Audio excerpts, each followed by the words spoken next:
So hi everyone, my name is Rishi. So I'm a senior consultant at Altius, which is one of the Datasets' main competitors.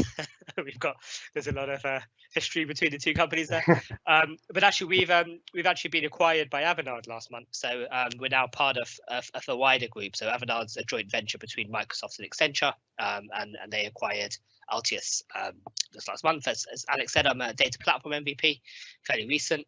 And a chartered accountant, and these are the two community sites I run. So I know initially actually I was going to do this on financial reporting, and there were a few people who wanted to see financial reporting, and I do a lot of content in the finance space. So if you go to powerplatformfinance.com, that's where you'll see some webinars that we're hosting at the moment fortnightly, and some also more events that we're putting up on that. And learndatainsights.com, that's one where I've built some quizzes for DA100 and some articles, some kind of in-depth training. So I haven't really gone down the approach of kind of putting out lots of blogs. I've gone down the approach of trying to build proper training content, I think, for Power BI, and actually some of that quite advanced stuff as well. So have a look and check that out, and hopefully it'll be useful, and let me know some feedback. So what we're going to cover today. Oh, sorry. Screens seems to have frozen.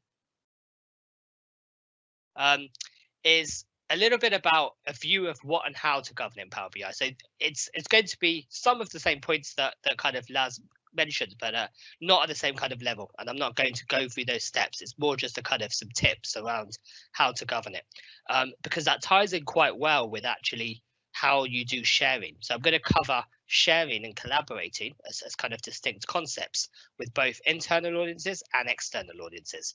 So for those three things is what we hope to cover today. I'm going to start with a few PowerPoints as well, because I'll keep this quite demo heavy. So I'll go in and I'll show the ideas, and I'll come back to the slides just to recap, and I'll make these slides available because there's actually a lot of detail on these slides about how to do these things. So let's just start with the overview of Power BI governance. So governance is all about aligning access to content in Power BI and access to functionality in Power BI with roles and responsibilities. So with the people who need access to that content and need access to that functionality. So we're going to look at some of those, and then at a very high level, look at the kind of operating model that you might need around this. And Laz has alluded to this already around the BICC. So firstly, around access to content.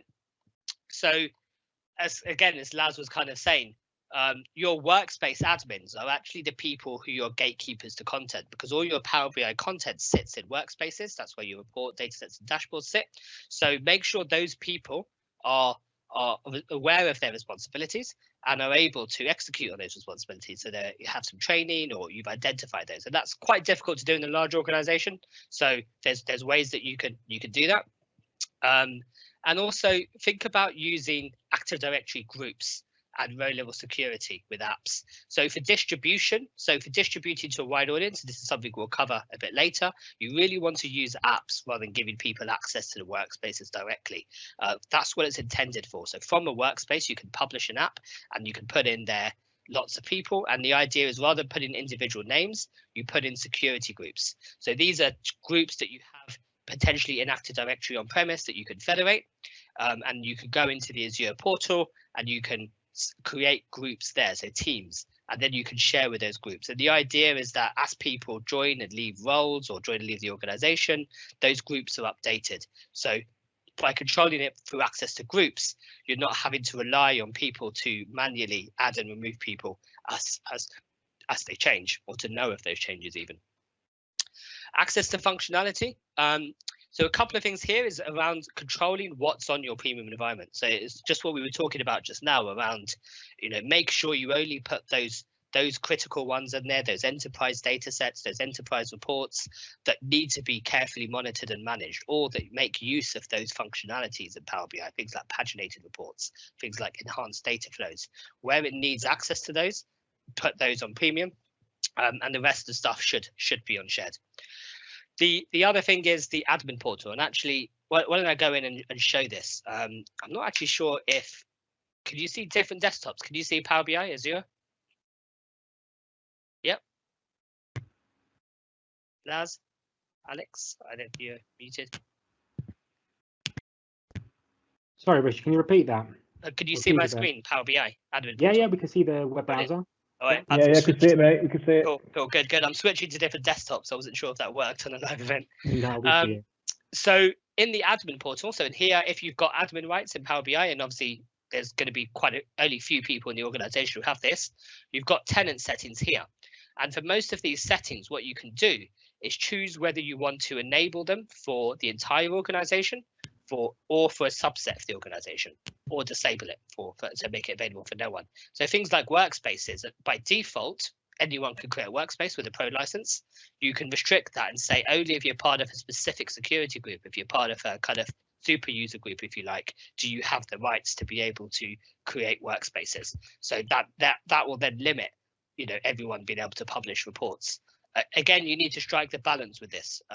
Again, in a large organization, it's quite hard to identify all those people, and it's you'll get a lot of pushback potentially by locking things down. So you need to do this in a structured way.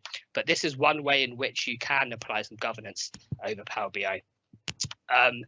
So go through those and manage those, and then it comes down to about how you identify those communities. As I say, especially in a large organization, that can be quite difficult. But you can do things like looking, if you haven't got the situation where everyone's got Office 365 E5 through Power BI Pro through that, then if people are applying for licenses individually, you could look at those who's applying for a pro license or who's downloaded Power BI Desktop, and look at those communities to see who your developers are and engage those people, as Laz was alluding to as well, and start to think about privileges that you could potentially give them, say through the admin portal. And lastly, to say this is very, very high level, start to look at operating model. So one of the things that you could look at with operating model is dividing up the people in the organization according to their role within Power BI. So the vast majority of the organization, and these are shown as the red belts here, the bottom of the pyramid, are going to be pure report consumers. They're going to go in, log into Power BI, see some content, and then leave and not do anything else. You'll have some users who will be a bit more engaged with it. They'll do some interactivity, some drill downs. They'll drill into more detailed reports rather than just kind of looking at the high level ones. And those are your green belts. Your blue belts are then people who are Power BI developers, but they don't necessarily know M on DAX to the nth degree to be able to build all of this stuff themselves. They're not, they haven't gone through all of that kind of training. And so, but what they can do, and again, as Laz was kind of saying, they can build reports off shared data sets. They can build the visualization elements of all of this. And then you've got your black belts who are smallest in number, who will be the people who are really trained in M and DAX and know how to build these data models. They can build these certified shared data sets and things like that. And doing that will allow you to be able to identify different training needs for different individuals and also different roles and responsibilities. Center of Excellence, and this is from the Power BI deployment planning enterprise deployment white paper, which I think a new version is coming out fairly soon off, which is a great white paper if anyone's interested. And it very much talks exactly what Laz was talking about around that top down or bottom up approach, right? So you need to have that blend. You need to get that balance of being able to force everything on the business through IT or letting the business be able to do things themselves. And the risk is Power BI is very good at being that kind of halfway, right? Giving you some of that flexibility and agility of Excel versus some of the governance, control, and security that you have in enterprise systems. But you can very easily go too far one way or the other. So it's about getting that balance and actually, as Laz was kind of saying, maybe take a structured, strategic approach to it in terms of how you go from one to the other. But you want to be able to have both. And again, as Laz said, train everyone, right? Not just those people who are really keen and want to be Power BI developers, but actually even also end users. It's a common misconception that people will just go in and automatically know how to use Power BI because it's so intuitive. Yes, to a degree, to do everything, the basic stuff, yes, it is. But actually things like drill down and, personalization, if they're doing things like that and, Q&A and things like that, maybe they don't know all of that. And actually those are good things to teach people. So that makes sure that your end users are trained, and you really need to drive that engagement at all levels of that pyramid. So we'll just go on to kind of internal sharing now. So that's kind of very high level view of governance and just some kind of ideas. And as I say, this will tie in quite well with what we're looking at next. So in terms of internal sharing, there's 3 ways that we can do internal sharing. We can either do ad hoc, we can do distribution, which is actually through apps, or we can embed through URL, SharePoint, and Teams. So what I'll do, let me go through and show some of these. So if we start with ad hoc sharing, so when you're in a workspace, or indeed if you're in an app, you can go into, let me just pick one, picked an empty one. You could go into, say, a report, and you can say, I want to share this report. So you can click on share, and then here you can type in email addresses or groups. So this is kind of for one-off sharing. So you wouldn't want to do this if you wanted those people just to have kind of regular access and update it every time.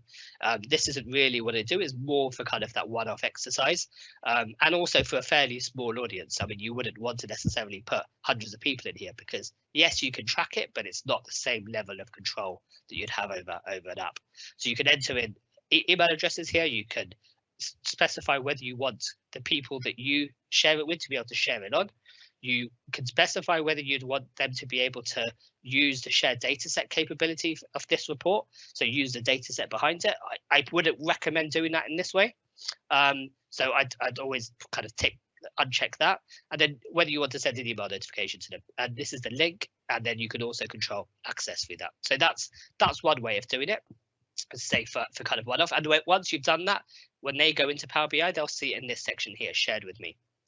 The other way is through apps. So if we're in a workspace, again, let's go back to this workspace. What we can do here is choose which content we want to be included in an app, and then we can click on Publish App, or in this case, Update App. We give it a name, we can give it a logo. So we can really theme this. So this is quite nice as well because it allows you to be able to theme your app experience. And through here, what we can do is start to put in some things around links. So we have links to all the reports that we've included, and all the pages in those reports come up as a separate link. But we can also add our own. So say we had a link to training on how to do things in Power BI, we could put that in here. Say we had a link to a data dictionary that Laz was talking about, we can put that in there. And so actually it starts to enhance the whole experience, because rather than just looking at a report, we've got other content we can also put in there as well. And actually we've got a report, and I don't know if I've got it in here actually, I'll check. But we've got a report that one of my colleagues in Altius built that was kind of showing how to do stuff in Power BI. So it's for a kind of end user view around what the glossary of things are in Power BI, and then how to actually use the features like drill down and filter panes and tooltips and things like that. So again, something like that could be included in a report, which would be a great idea. Let me just go back to the app. And then the next screen is on permissions. So here's where you can specify security groups. So if you go into Azure portal, you can create those 80 security groups and you can enter those here. And that's kind of the best way to do it. Again, once you have some options around what people could do with it. And again, it's probably best to not let them use shared datasets in this way, or come onto shared datasets. And you can specify whether you want to allow them to make a copy of it. You also got the options there to publish to the entire organization and to install this app automatically. Now, these are settings that you can change in the admin portal, so you can restrict people from publishing to the entire organization and from publishing to install apps automatically. So why you might want to do that is if everyone starts publishing everything out to the entire organization and pushing it out, then when people go to apps, they'll start seeing loads of stuff here. And actually that can be a poor experience. So that's why you might want to consider restricting that. Again, maybe to people who have demonstrated experience level with Power BI. But apps are really your way for kind of distribution. Right, so actually, yeah, so embedding. Right, so if we go back into kind of a report, I keep clicking on the wrong Power Platform Finance one. In here, we've got the option for embedding in a few different ways. So we can embed in SharePoint Online, and that will allow us to be able to, it'll give us a URL that we can paste into a web part. So when we go into SharePoint Online, we can paste that URL in and people go and access it from SharePoint.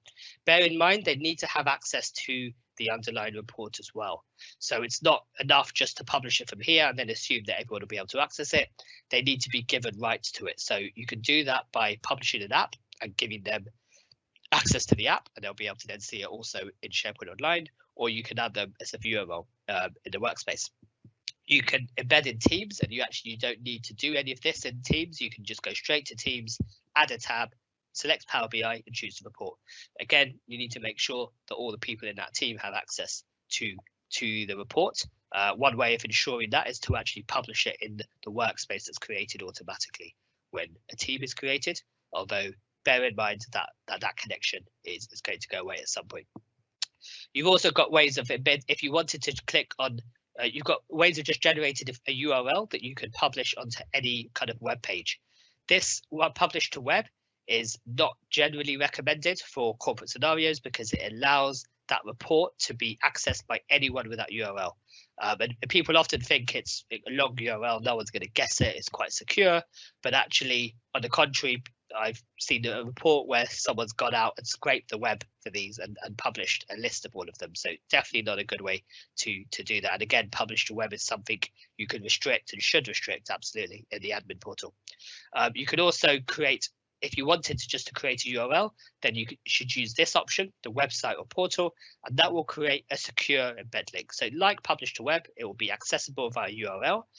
So you can embed it into a page, but people will need to log in and they'll need to have access to it. So there is an authentication from those. So we'll go through those again, just to to recap on some of those. So we've got ad hoc sharing, which is sharing dashboards and reports directly by clicking on share. We've got apps. So this is where your read-only consumption, and it's suitable for large-scale distribution. You can do your custom branding and navigation, and preferably use AD security groups. And what this says here about row-level security, one of the things we'll look at with workspaces is if you add people in a certain role in a workspace, then row-level security doesn't apply to them. So actually with apps, the people you distribute that to, it does apply. So again, that's another reason why apps are a much better way of distributing to an audience rather than, say, adding them into a workspace directly.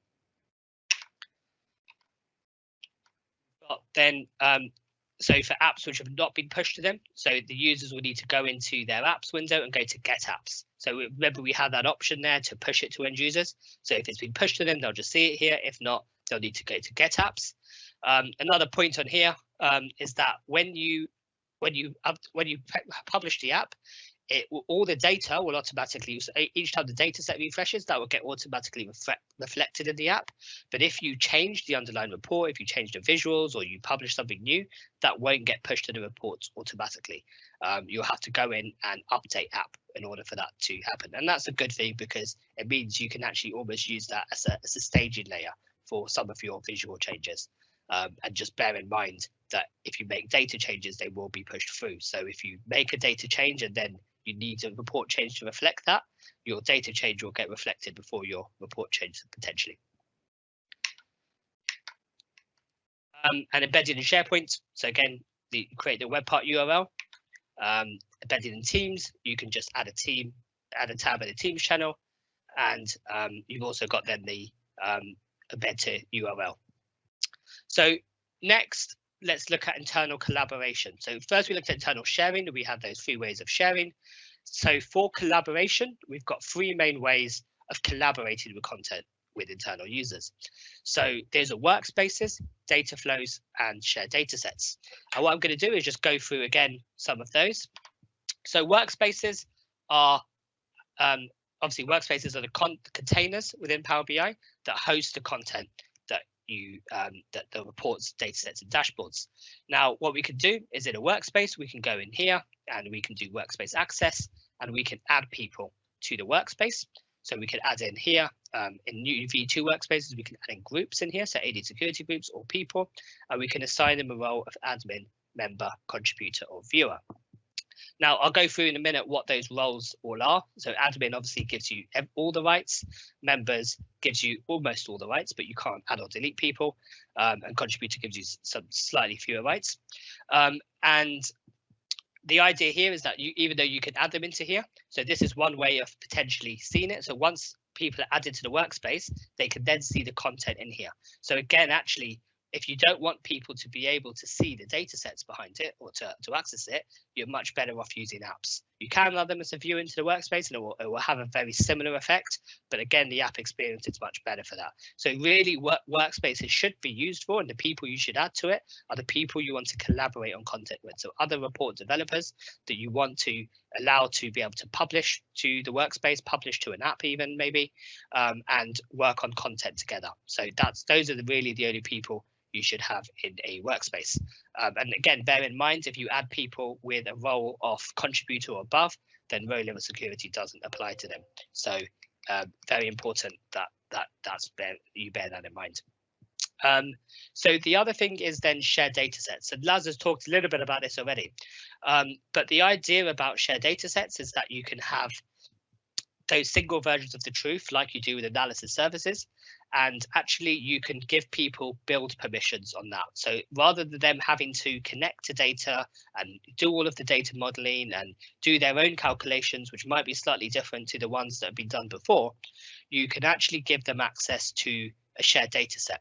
So if you're part of a workspace then and you have a member role or above, then you automatically have access to that shared data set. So in Power BI, when you go to get data and Power BI datasets, you'll see those datasets there. And again, as Laz was saying, you can see those as certified or promoted. So that's another thing you can do with shared datasets. If you want to give field permissions to people outside who aren't part of the workspace, you can do that through the ways we've seen, through the app distribution or through sharing, or you can give it to them directly on the dataset. So if we click on here, datasets and data flows, we can click on this and we can go to manage permissions and we can give people access in this way as well. So shared data sets are very useful for you to be able to kind of have that single version of the truth, and all people need to do on it is just build visuals. So they don't even see the data model that sits behind it. As far as they're concerned, that's already been built, it's already been made available to them. All they need to do is go and use that to build the visuals that they need to. So again, it's a very good way for you to separate out, maybe with those belt system as well. So separate out those people who are going to build reports purely on the visual side versus those who are going to build those data models and those data sets. And yeah, a very good way to do that. Dataflows is a similar concept in a way, but rather than giving people access to the data models, you're giving them access to the raw tables that feed into that data model, or it doesn't have to be raw, it can be cleaned. So that's where data flows come in. So that query editor, that get data experience of going to get data, connecting to your data sources, cleaning your data, and then landing those in the data model, everything up to landing them in the data model, you can do centrally in the Power BI service. Now, why might you want to do that? Well, quite a few reasons. Firstly, you'll see that data flows allow you to be able to you don't have to give the usernames and passwords or credentials to connect to data to every Power BI developer who wants to build data off it. You can have those centralized by IT, so as part of IT-led self-service BI or enterprise-led BI, they can create these data flows and then report. So I suppose IT-led self-service BI, and then developers can go in and connect to those data sets. So again, in Power BI desktop, you go to get data and you've got data flows. And I'll just show you a little bit of that experience here as well. I'm sorry, the other reasons you might want to do it is because if you've got lots of reports that are all connecting to a data set, then each time those data sets are refreshed, so up to 8 times a day on Pro or 48 times a day on Premium, every time it's going to go back and fetch that data. And that's going to put quite a hit on your underlying data sources. So if you're able to do them in data flows, then every time that data flow gets refreshed, that's the only time that will hit your source system. Outside of that, your data is then staged it's actually staged in Azure Data Lake Gen 2 behind the scenes. And you can use your own data lake if you want to, or the one that's default in Power BI. And that provides that kind of staging layer for your data. And the third reason is it ensures consistency. So again, you're connected to data and you're then cleaning that data and you're making sure that everyone's using that same cleaned, conformed data sets. So you haven't got people connecting to a database and doing their own transformations and then ending up with different numbers and different data different levels of granularity because they've done certain things in Power Query differently to how other people have. So again, it's another way for you to apply that kind of governance around it to ensure there's kind of single version of the truth and to minimize rework. Again, maybe separate out some roles so people don't have to go through all of that experience themselves. So if we go into the workspace, we can go up into here and go into new and then data flow. And okay, it used to come up with a window, doesn't it? new data flow. Right. There you go. Okay. So we've got then define new entities. So this is the kind of default option. So this is what you would do to create a new data flow. And I'll come back to these other ones in a minute. Let's just click on this one.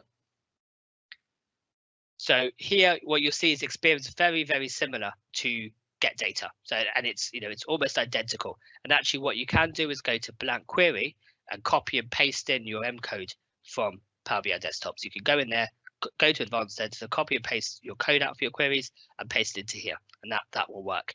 Alternatively, you can connect to things directly, and then you'll bring up exactly the same window that you have for those. So if I just do SQL Server Database, I didn't have one saved in here. Okay, but that's fine. I think I might have some. I've got the different data flow. That would make sense. Let's have a look. Right.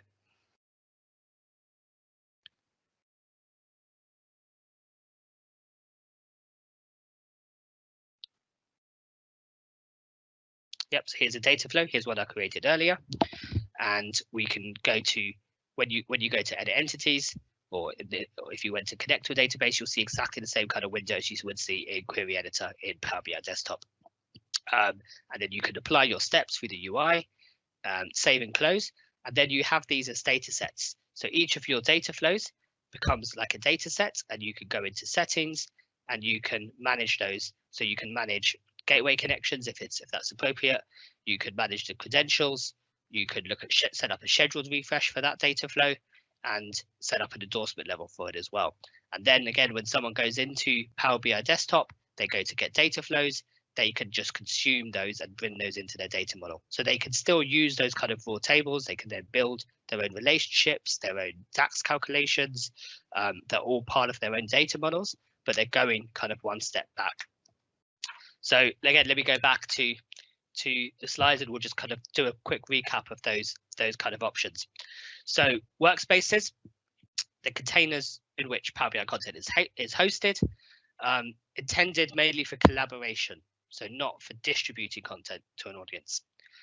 Workspaces are also the place from which apps are published, so it's kind of your starting place for apps. So this is the table. Is just if you go on to docs.powerbi.com, docs.microsoft.com, or just search for it online, it will come up with this. So this is the table that I've got what each role can do. So say admins can do everything, members can do everything except for adding and removing people, and contributors are not able to publish and create apps. So I think that's the main thing as well, and reshare. Viewers are just kind of have view rights on it. So it is quite limited to viewer. So that is a good thing, and row level security does apply with the viewer roles. But again, if you're going to do that, you're better off just using an app for it as a way of distributing that content. We've then got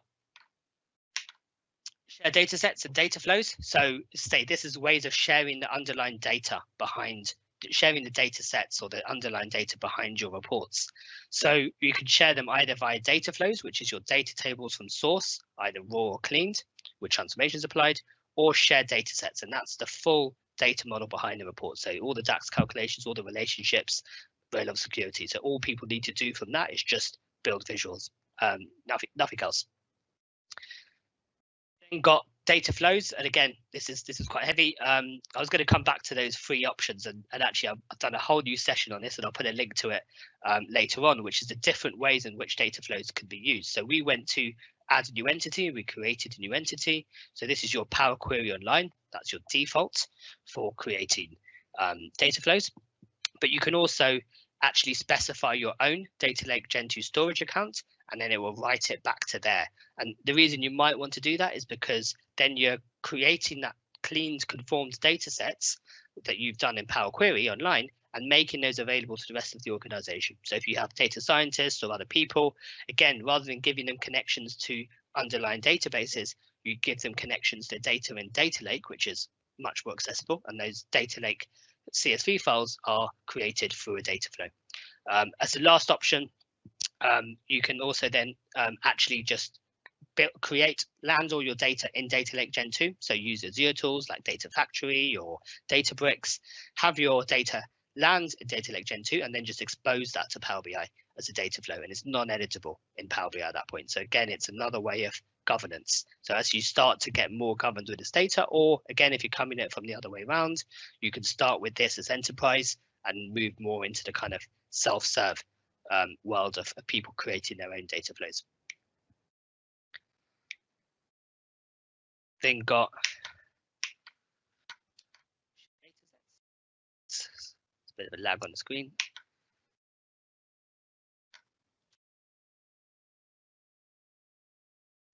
This just goes through how to create data flows. So again, you can use Power Query Online to find new entities, and I'll make these slides available for reference. Connect to online data sources, use blank query, apply transformations, and then you can set a refresh schedule. Important thing to note is that only the creator of the data flow can edit it at the moment. So that's one of the kind of limitations of data flows at the moment. I think hopefully that will change at some point. And then for users to connect to these, they just go to get data, Power BI data flows, and then they can see the ones in there. So they will see data flows in workspaces that they are in. So again, what you can actually do is actually have your data flows and your shared data sets in their own workspaces, and then use the membership of that workspace to control who has access to the underlying data.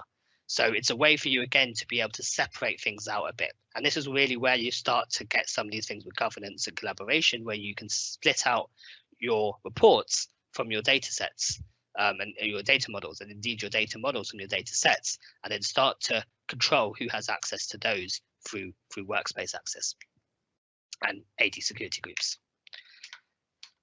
Share data sets. So members of a workspace with at least a contributor role, you automatically have build permissions in it. So again, if it's in its own workspace, that's a good way of doing it. Again, you can do it through other ways, but that would be my preferred way of doing it, because it's much easier to control and manage and see how that's working.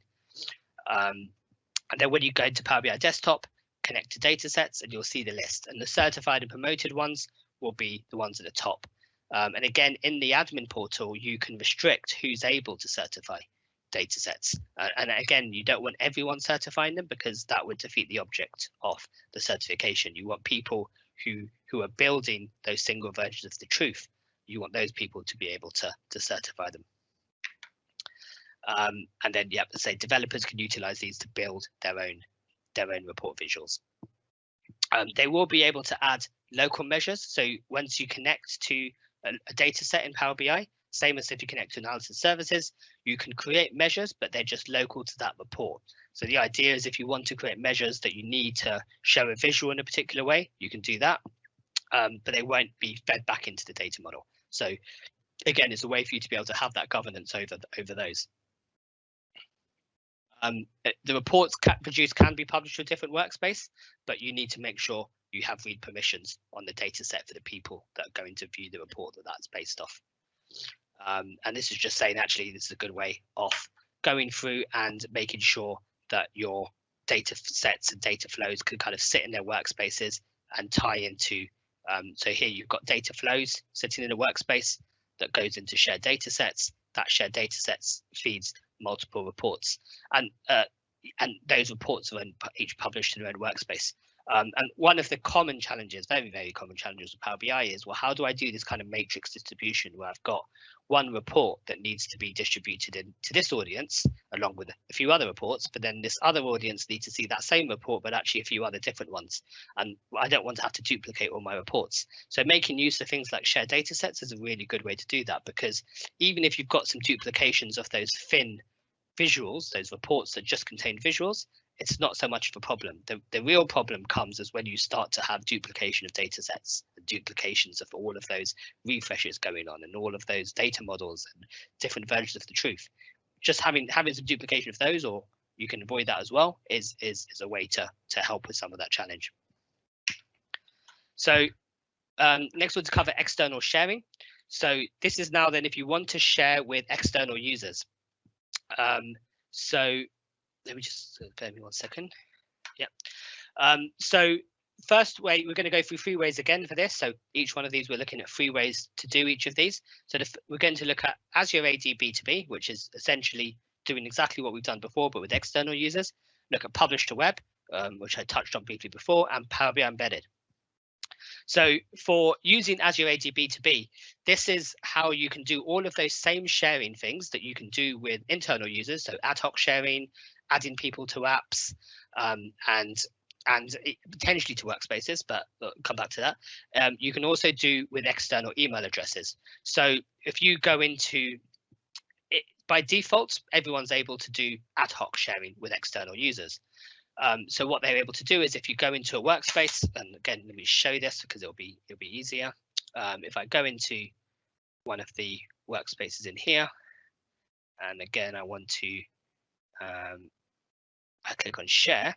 So here, by default in the admin portal, if everyone's got the rights to do this, so one of the settings on there is who can share with external users, I can go in here. I was going to share with you, lads, but I was going to then have to type your surname in. So I'm going to do it with Alex it's not instead. the easiest. So Grant, say I wanted to grant, actually I don't even know Alex's email address offhand. Anyway, say I wanted to grant it to Alex, that will come up.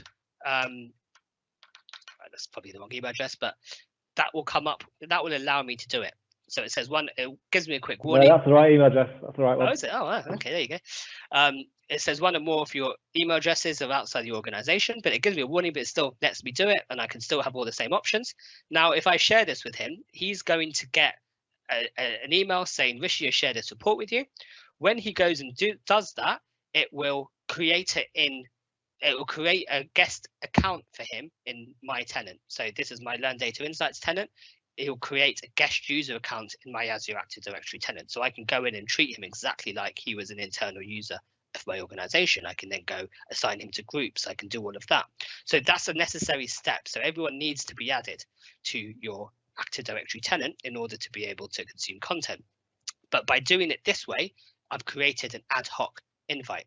The other way to do it is to go through the Azure portal, go into users and add an external user this way. So a new guest user. So here I can go in and I can invite a user and I can put Alex in here, and then he will automatically be a user. And when anyone goes to share, his name will then come up. It will come up as Alex, like this. So Alex Taylor, and he's a guest user. So it comes up with this EXT. So that's called a planned invite, and that's a better way of doing things because it's a bit more controlled. So what you might want to consider doing is going into the admin portal, restricting who can do these ad hoc sharing, and actually maybe make a process to be able to have people added to external users, to add them to Active Directory groups and manage it that way, because again, a bit more controlled. But essentially, what you can do with internal users around sharing distribution, you can do with external users too through the Azure AD B2B. Now, the point as well is they also need to have a license. So if Alex has a Power BI license, that's fine. He can go in and he'll see the content. If not, they might ask him if he wants to start a trial, or he can do something like that. Or if this content that I'm sharing with him is hosted on premium, then he doesn't need a license. So again, if you've got that situation where you're sharing with external users and you've got reports that need to do that, that's a potential use case for hosting those workspaces on premium capacity. Right, what else did we have? Publish to web. So I've kind of touched on this. I'm not going to go into too much detail. Again, you could go to publish to web and it creates a link that can be accessed by anyone. So really not best practice.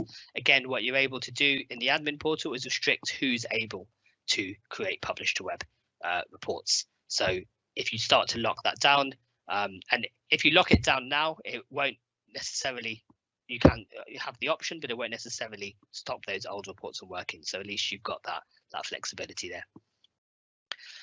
Power BI embedded. So the use case for this is really when you want to share with a wide audience, with the public, in a secure way, that also doesn't require them to have a Power BI license. So it's not really for analytics. It might be, say you're Barclays Bank and you want to have on your Barclays Bank portal, on your mobile app, you want people to be able to see analysis of their own spending. So you want them to be able to, when they log in, they want to see graphs along with their kind of statements around their spending behavior. Now you want to kind of embed analytics into your app, and rather than building that yourself, you can essentially use Power BI. So what you can do is use a service to call the Power BI service, obtain those tiles, and it will authenticate against the user. So again, you can use row level security because you don't want people seeing other people's bank data. So you want to be able to secure that. You want to have row level security behind that, and you want to be able to pass through their credentials. They won't even know they're looking at Power BI. They're looking at the Barclays mobile site or mobile app. So it's all done through this kind of authentication. So it's in Power BI Premium, or you could purchase an embedded SKU, a separate SKU for it. And this is an example of SKUs that are, these are A SKUs actually. So these are Azure SKUs that you can spin up and down. So it's a different pricing model for how it works. It's not under the premium pricing model. Well, premium it can be included in, but this is a really interesting way for you to actually be able to actually, I've seen this become really popular because it's a way for companies to turn data analytics from a cost center into a profit center, or at least to add extra value to their clients through providing them with analytics. So it's a really, really powerful thing to do. It does require a little bit more development effort, so a little bit mix of skills in the organization, but it's something that we're seeing is a lot of clients are asking for. And then lastly, we've got ways that you can do external collaboration. How am I doing with time? Okay, I've got 5 minutes or so. So with external collaboration, so obviously when we looked at internal collaboration, we looked at things like workspaces, shared data sets, data flows. And one thing you can do is give people create and edit rights. So by default, when I share a report, say with Alex, like I did before, he's only got read-only access. He can't go in and start creating workspaces, or I can't add him to a workspace and start doing all sorts of things in the environment. And that's kind of intentional. He's a guest user. He has somewhat limited rights. But there is a setting in the admin portal, and I'll go and show that, where I can add Alex to a security group that's going to give him create and edit rights in the tenants. So it's somewhere down here. God, there's so many settings here. Edit rights. Allow external guest users to edit and manage content. So again, this is kind of disabled. If I add him to a security group, then these guest users will be able to edit and manage content. So that's one way I could do that, and I can collaborate. Then I can collaborate with Alex as an external user, exactly how I do with anyone else. So that's what it's done here. We've then got this idea of template apps. Now, template apps is where what you're doing is it's a way for, actually, I'll show you an example of template app actually, because I've got some in here. So these Google Analytics ones are template apps. So if I go to apps and I go to get apps, and I have actually done this for my website. So Google Analytics is an example of one actually.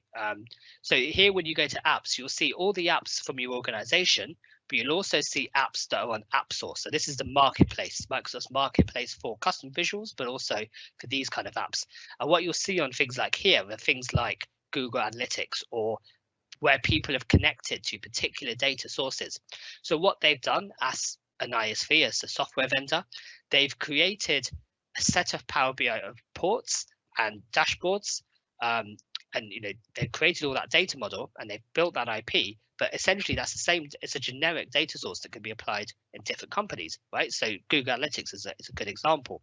So I want to do Google Analytics on my website, which I've done and did have the need for a couple of months ago, and I said, okay, let me bring in some Google Analytics data into Power BI, and it's quite a lot of work. It comes in as a multi-dimensional cube, and you have to do a lot of things. So I said, okay, let me have a look at template apps.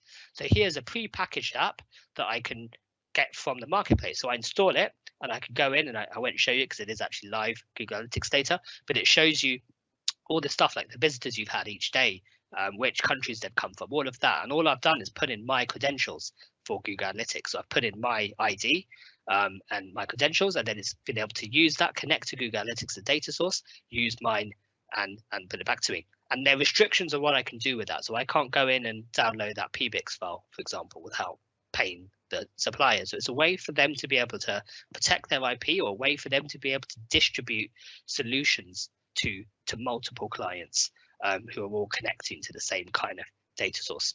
So template apps might be something that you build yourself if you're a Power BI partner, or maybe something you consume.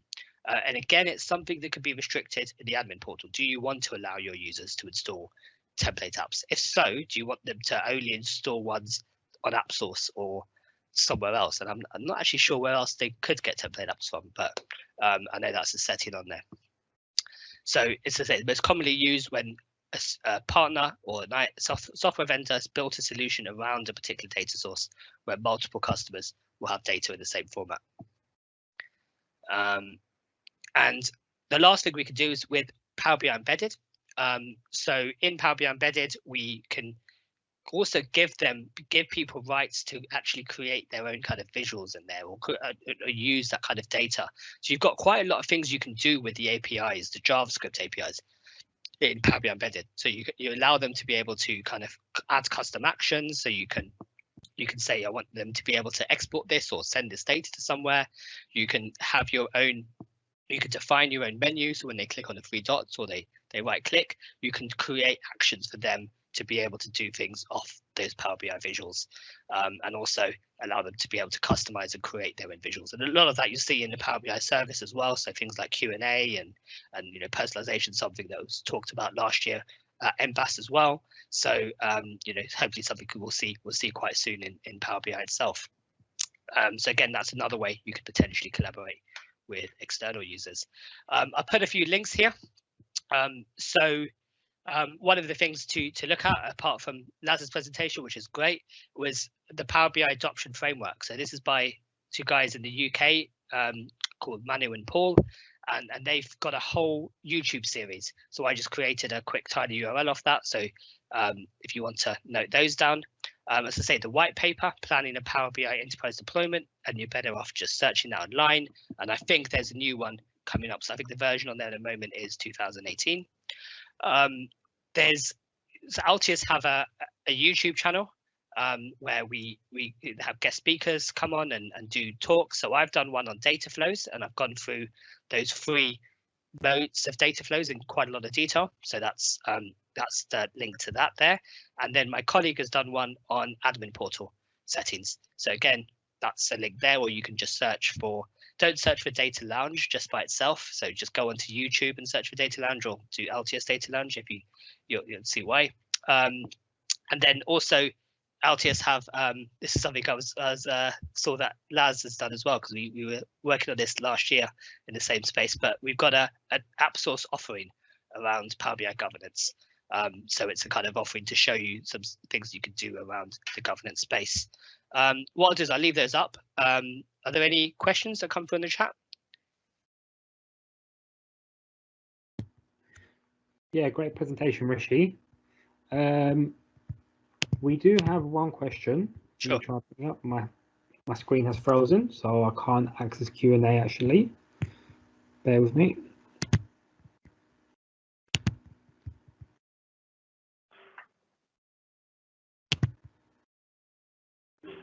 Okay, I'm back. So with sharing through embedded, can users still be asked to use a 2FA? Is it expensive for us at the moment using B2B using premium? Didn't quite get that. So using Power BI embedded, can they use multi-factor authentication? So it's essentially your own authorization, right? You do the authorization. So when I log into Barclays, I have to use mobile PINs entry on my phone or using the card reader, right? So that's their authentication. And then once that's authenticated, it will pass that back to Power BI. So yes, you can use whatever you want. Cool. What was the other part of that? Should I go and have a look at the question? Yeah, if you can have a look at the questions as well. Yeah.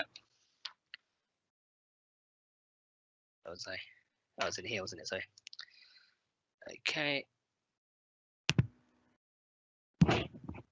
All right. So when sharing via embedded, can users still be asked to use two-factor authentication. It's expensive for us. Maybe Anthony, let's pick that one up offline because I'm not sure what you mean by it's expensive using B2B, using premium AD. So obviously with premium, those guest users don't need a license to access that content because it's already on premium. They've got the kind of free license. Cool. I think hopefully that answers it. And then yeah, for Power BI embedded itself, which is obviously kind of for public sharing, you can do that with your own authentication. Was there anything else on there that? No, I think that's all the questions, Rishi. Cool. Oh well, that's quick. Either that means everyone's already fallen asleep or they've so well explained. I did cover a lot there. I appreciate that was quite a lot, but I wanted to kind of go through the whole high level overview and see how things tie together, because there's lots of different ways of doing things in Power BI, and they're all of them can kind of be controlled a bit centrally, and they all kind of have implications for how things are done. So it ties in quite well with, I think, with Laz's, which is why we picked this session to go with it. Yeah. Rishi, one question I have that I get very commonly as well around data flows. Yeah. And I've seen your presentation in Data Lounge when you go into a lot of the detail, but it might be worth highlighting here as well. When you mention that we can essentially copy the M code from Power Query from our desktop, and then paste it into data flows, would you suggest that we do this for everything? Do we always migrate or push everything to a data flow, or is there more particular use cases where we should be doing this? Well, it's where it's going to be reused, right? So say you've got, I mean, a really good example of where you could use data flows is things like that corporate data. Say you've got a date table, right? You've got a calendar table. Everyone has a calendar table. Say you're doing that in M. Actually, why not just make that available to everyone? Right? Anyone can. Why do people have to come up with their own date table every single time? Because it's just the standard date table that you use in your organization that probably has your fiscal periods in it. You can make available to everyone. Again, where you've got data sets that are coming from a kind of standardized data source, so they might be coming from an Oracle database or SQL database or something, and you want to expose that data out, it's a much better way of doing it.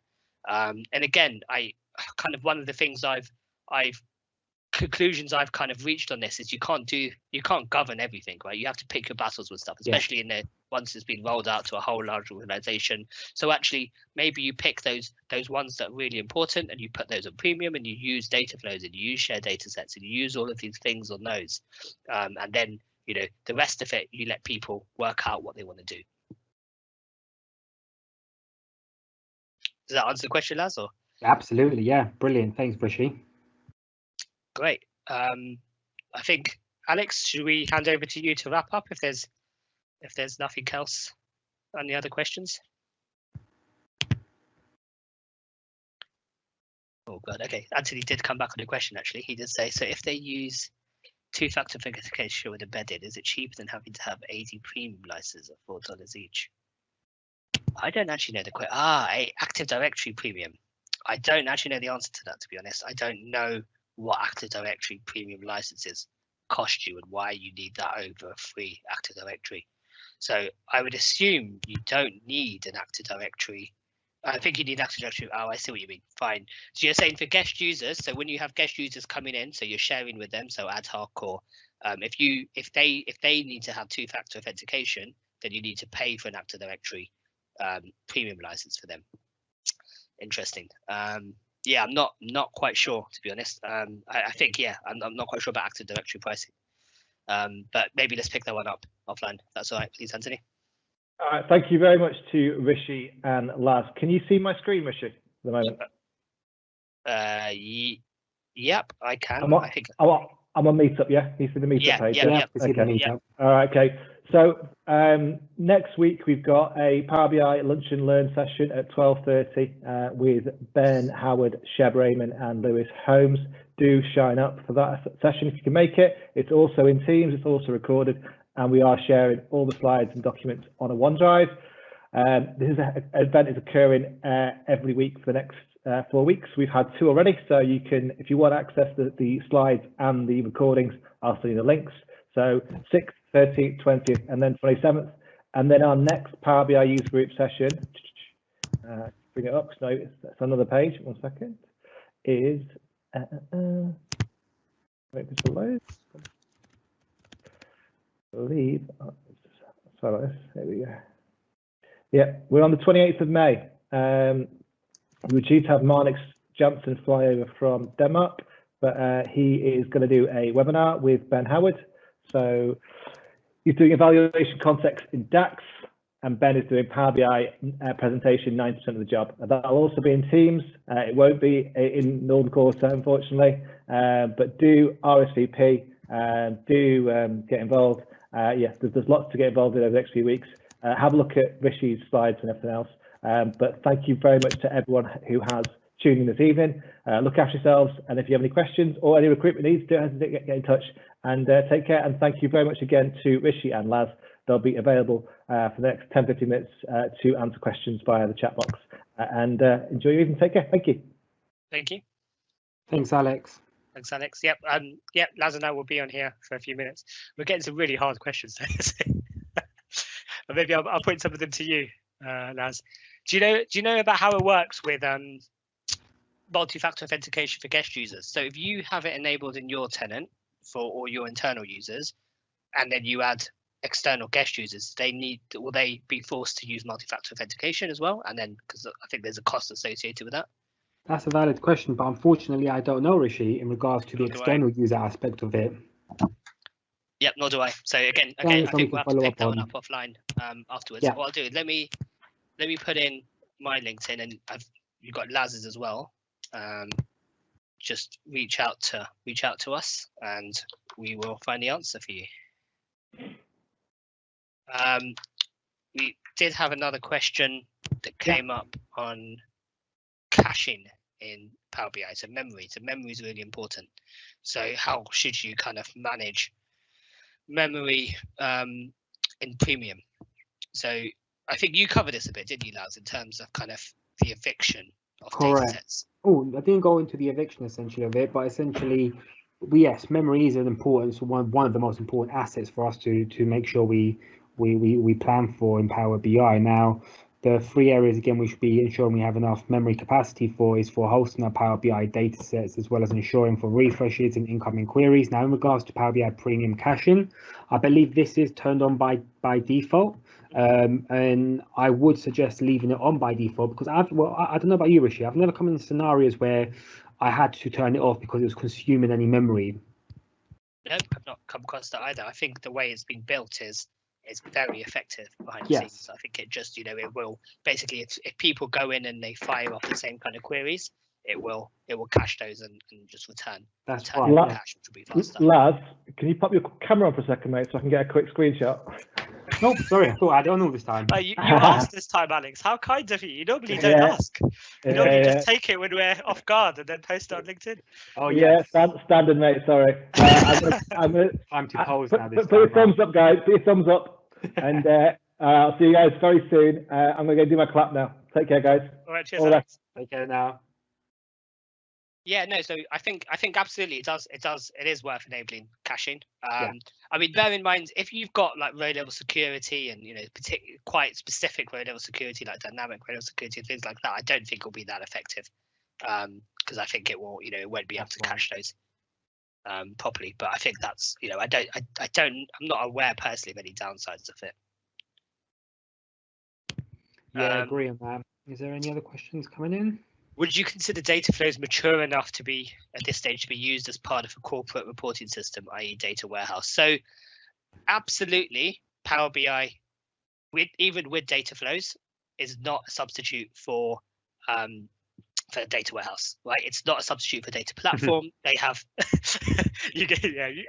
guess you get this question quite a lot, yes. Yeah.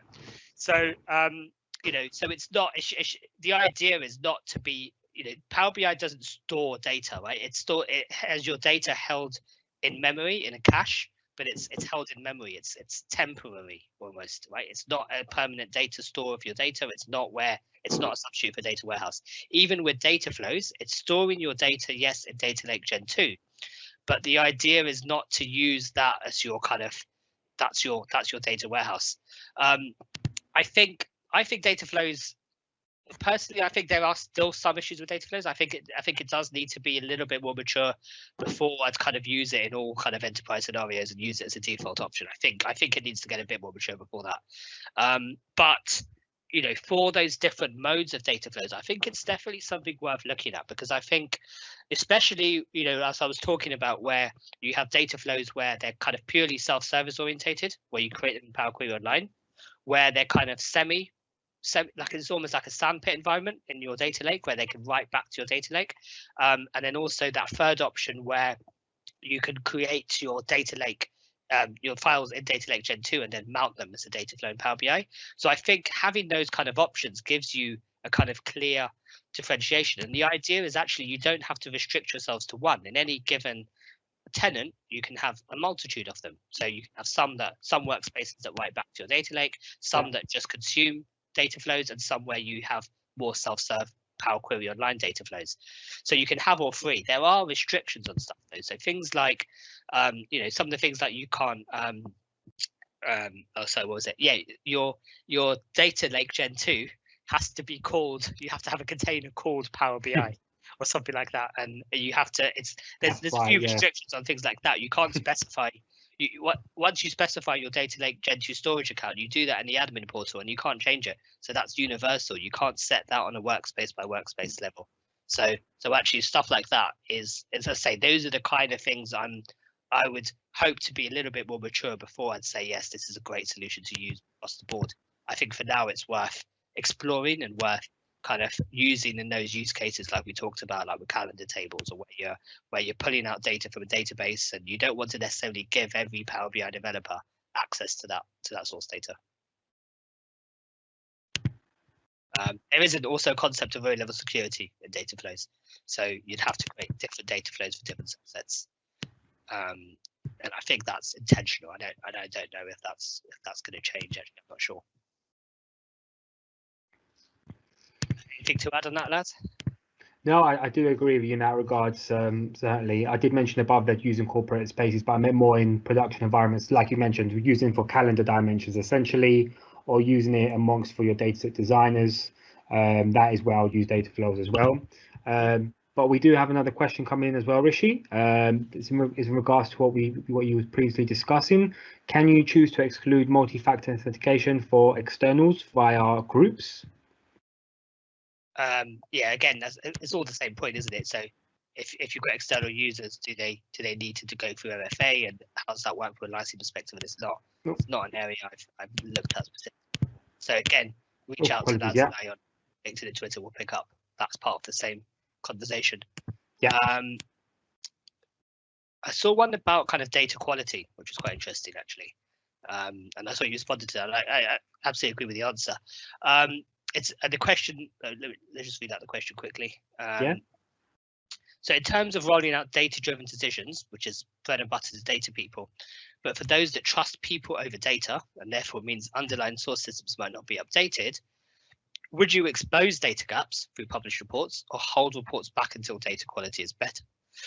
And Laz's response was, I would push back from publishing reports to corporate suite. So absolutely. Again, you know, I think Laz takes a bit more of a hard line on this than I do, but I mean, I would try and separate out the environment. So as I say, maybe your premium environment is where you want to make sure everything's trusted there, everything's enterprise level there, and actually in workspaces in shared capacity, it's up to those workspace admins to manage that. Right, it's their responsibility. That the content of those workspaces, that data is their responsibility. But as a general good practice, actually, there's some really good things to do with this in Power BI. So the first thing is to make use of data profiling. So I don't know if you've used it recently in a query editor. I can't actually open it up on here because I've got a newer version of Power BI Desktop. So in the query editor, what you can do is you can go into view, and then there's tick marks there to be able to look at column distribution, column profiling, and that will give you a good view as to what your data is. And you can actually export those metrics and then use those as part of data quality. The other thing you can do is build data quality data sources and kind of, so there's a Power Query thing called metric. I can't remember what it's called now. It's gonna diagnostics. No, but you could actually just create a summary table summary table of your data. It'll give you the metrics on it, like how many values, how many unique values, how many blanks, things like that. Anyway, so you can do that on a table in Power Query, and use that data source in your data model. So you can build a data quality dashboard. So you can show the blanks. You can say, look, in this area, you've got, 99% blanks. So actually, then people can, it gives them context when they're looking at the data. So yeah, I think that's the approaches you can take with it. So that's a good way to expose data gaps while still have the reports. But yes, you probably don't want to push those reports out to the C-level and say, this is your trusted data. If you know there's data quality issues, you need to look at fixing those before they form part of that enterprise level reporting. Yeah. So having that golden layer, essentially, that offers that certified reports, but then of course, everyone else can still have their workspaces and publish freely in there as well, but you have that golden layer. Yeah, and to be honest, data quality is an issue everywhere, right? And it's one of the things Microsoft are really working on with Power BI. So the stuff in the query editor is where they're putting a lot of effort into that area. We don't have the same kind of MDM tools that we used to have in SQL Server, but actually, Power BI is positioned differently. And with things like with Dataflows, again, that's a way for you to be able to get that consistency in your data, right? To get that conformed data, consistent data, to make sure that data is accurate. And one thing you could do with Dataflows is this thing called common data model. So what you can do is map it to standard entities. So you can define the standard entity of your business, say customer, and you say these are the attributes for customer, and this is what we call it. We call it first name, we call it last name, and then you can map it to those. So again, watch that Data Lounge video on Dataflows to get an idea of that. But those are the ways that you can start to get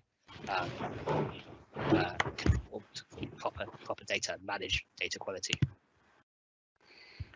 Cool. I think that's it. I think we've answered those. I think it is, yes. Let me just have a quick scroll through just in case there was any.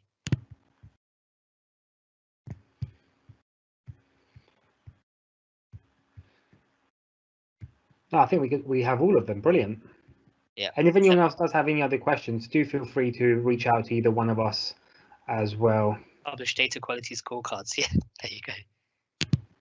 And actually, Darren, at some point, put stuff out there, right, in the community. Give some examples. If you have some examples of data quality scorecards, this is where the community is really, really helpful, right? Because people can show examples of what they mean by stuff like this, and people can then apply those to their own scenarios.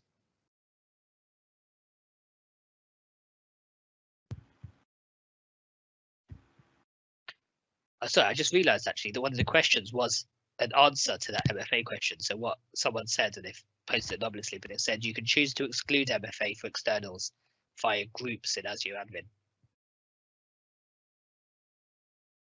So you can choose whether you want your externals to have MFA or not. Okay, yeah. Which is good. So I guess the rationale behind that question is because you have to pay for an additional layer of licensing if they require multi-factor authentication. Great. Yep, we'll make these copies of these presentations available. Thanks everyone for joining. Hope you enjoyed that. Thanks for staying around for 2 hours on an evening in front of a screen. That's, I'm sure we've all been doing all day, every day. So yeah, do appreciate you taking the time out, and put both of our details on there on LinkedIn. Please feel free to reach out to us. Thanks very much. Thanks, Rishi. Thanks everyone. Thanks, bye.